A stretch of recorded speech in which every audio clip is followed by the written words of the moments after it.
एक छोटे से गांव में रहते थे हाफिज सलीम साहब और उनकी बीवी रुकैया बीबी।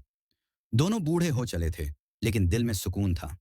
5 वक्त की नमाज, खेती बाड़ी का काम और शाम को मस्जिद की अजान। उनका एक ही बेटा था, अजहर। तेज तर्रार, पढ़ा लिखा और दिल से नेक। माँ बाप का सहारा और गांव का गर्व। रुकैया बीबी अक्सर कहती, बेटा, तू तो हमारे बुढ़ापे की लाठी है। जब तक तू साथ है, हमें किसी चीज की कमी नहीं। सलीम साहब मुस्कुराकर कहते, अल्लाह ने हमें एक ही बेटा दिया, लेकिन नेमतों में कोई कमी नहीं छोड़ी। अजहर कॉलेज गया था शहर में, और वहां से इंजीनियर की डिग्री लेकर लौटा। पूरे गांव में मिठाई बांटी गई। हर जुबान पर एक ही नाम था, सलीम साहब का बेटा अजहर अब बहुत बड़ा आदमी बनेगा। मगर कौन जानता था कि शहर की चमक उसकी रूह को अंधेरे में धकेल देगी। दूसरा हिस्सा, शहर का अंधेरा और बेटे का बदलना। नौकरी के लिए अजहर दुबई चला गया। पहले कुछ महीनों तक फोन आता, पैसे भेजता, माँ बाप से दुआ मांगता, लेकिन धीरे धीरे सब कम होता गया। रुकैया बीबी कहती, बेटा, तू ठीक है ना? तेरा चेहरा देखे बिना दिल नहीं लगता। वो कहता, अम्मी, काम बहुत है, जब मौका मिलेगा आ जाऊंगा। वक्त बीतता गया, सालों गुजर गए।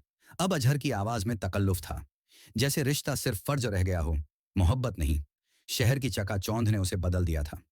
वो अब बड़े घरों, महंगी गाड़ियों और दुनियावी शानो शौकत में डूब गया था। दुआओं की जगह अब डील्स ने ले ली थी। एक दिन उसने अपने दोस्तों से कहा, मेरे माँ बाप गांव में रहते हैं, पर मैं अब वहीं का नहीं हूं।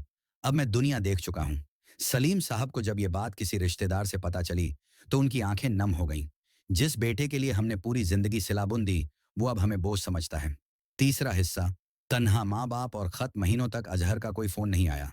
रुकैया बीबी की आंखें हर नमाज के बाद दरवाजे की तरफ उठती। शायद आज वो आ जाए।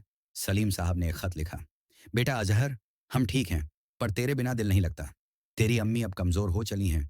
तेरी तस्वीर रोज तकिए के नीचे रखती है। बेटा, हमें तेरी सूरत याद है, मगर आवाज भूल चुके हैं। अगर वक्त मिले तो एक बार लौट आना, सिर्फ मिलने के लिए, वरना शायद हम तेरा इंतजार करते करते चले जाएं। खत भेजा गया, लेकिन जवाब नहीं आया। एक सुबह मस्जिद की अजान हुई। रुकैया बीबी ने उठने की कोशिश की, मगर कमजोरी से गिर पड़ी। सलीम साहब भाग कर आए। उनकी सांसें टूट रही थीं।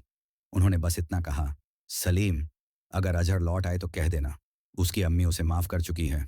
और वो चली गई, एक बेटे की यादों के साथ। सलीम साहब ने कब्र खोदी, खुद नमाजे जनाजा पढ़ाई और कब्र के पास बैठकर बोले, या अल्लाह, तू मेरा बेटा को हिदायत दे दे, उसे सच्चाई की राह दिखा दे। उधर दुबई में अजहर का कारोबार बहुत बड़ा हो गया था।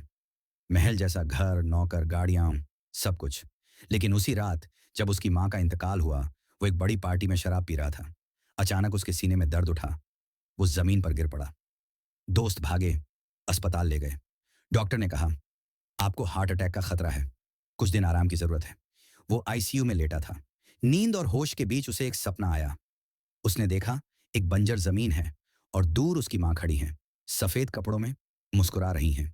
वो दौड़कर जाता है, मगर जमीन दरकती है। वो चिल्लाता है, अम्मी, लेकिन आवाज गूंज बनकर लौट आती है, अजहर, अब तू बहुत देर कर चुका है। वो पसीने से भीगा हुआ उठा। दिल कांप गया। पहली बार उसे अपने गुनाहों का एहसास हुआ। कुछ दिन बाद अजहर ने सब कुछ छोड़ दिया, टिकट बुक किया और गांव की तरफ रवाना हो गया। वो वही रास्ते, वही खेत, वही पेड़, मगर अब सब बदला बदला था। घर का दरवाजा आधा टूटा हुआ था। अंदर गया, दीवारों पर मां की तस्वीर, कुरान शरीफ खुला हुआ और एक खत रखा था। खत सलीम साहब का था, बेटा अजहर, तेरी अम्मी चली गई, लेकिन तेरे लिए दुआएं छोड़ गई। मैं जानता हूं तू लौटेगा। जब लौटे तो मस्जिद के पीछे वाली कब्र पर